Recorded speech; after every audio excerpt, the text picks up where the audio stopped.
नमस्कार मित्रमैत्रिणींनो, कॅन न्यूजमध्ये परत तुमचं स्वागत. आज कॅन्सर अवेअरनेस डे आहे.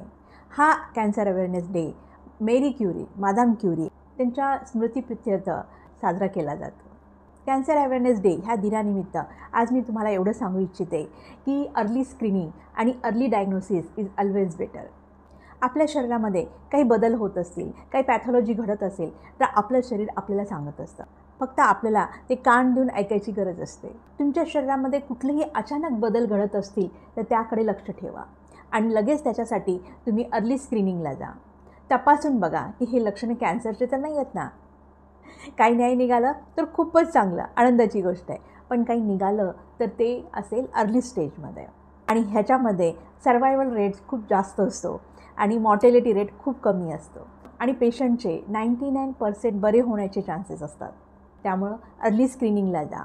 मी तर तुम्हाला असं ॲडवाईस करीन की 35 वर्ष ज्यांचे झालेले आहेत त्यांनी दर वर्षाला कॅन्सरच्या स्क्रीनिंग करून घ्याव्यात आणि जे 50पेक्षा वर आहे त्यांनी प्रत्येक 6 महिन्याला कॅन्सरच्या स्क्रीनिंग करून घ्याव्यात. आणि त्यातल्या त्यात मी माझ्या भगिनींना ही विनंती करते की कुठलंही तुम्हाला सिम्पटम्स अनयुज्युअल म्हणजे काहीतरी वेगळं जाणवत असेल तर पटकन तुम्ही गायनॅकॉलॉजिस्टना भेटणं आणि त्यांचा सल्ला घेणं गरजेचं आहे. की आजकाल नवीन उपचार पद्धती निघालेल्या आहेत.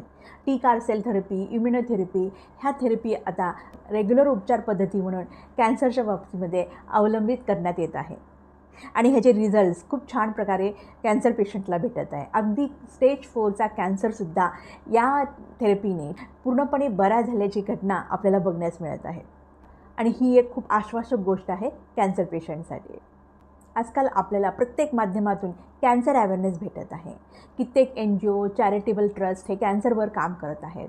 ते नुसते कॅन्सर रुग्णासाठी नाही तर कॅन्सर रुग्णाचे जे फॅमिली आहेत, त्यांचे जे नियर डिअर आहेत त्यांच्यावर सुद्धा ते काम करत आहेत आणि त्यांना पूर्णपणे मदत करण्याचा ते प्रयत्न करत आहेत. आणि माझ्या कॅन न्यूजमधून मी तुम्हाला अशाच काही NGO, चॅरिटेबल ट्रस्ट, शासकीय योजना, शासकीय फंड याच्या बाबतीमध्ये मी माहिती देणार आहे. तसंच कॅन्सरवर आता खूप मोठ्या प्रमाणात संशोधन होत आहे आणि प्रत्येक 6 महिन्याला नवीन ट्रीटमेंट मॉड्युलिटीज समोर येत आहेत. त्यामुळं आता कॅन्सर बाबतीत घाबरण्याचा अजिबात कारण नाही आहे. माझा हा व्हिडिओ पूर्णपणे बघितला त्याबद्दल खूप खूप धन्यवाद. पुन्हा भेटू असंच कॅन न्यूजमध्ये. तोपर्यंत मित्रमैत्रिणींनो, माझ्या चॅनलसोबत तुम्ही असेच जोडून राहा. स्वस्त राहा, मस्त राहा. धन्यवाद.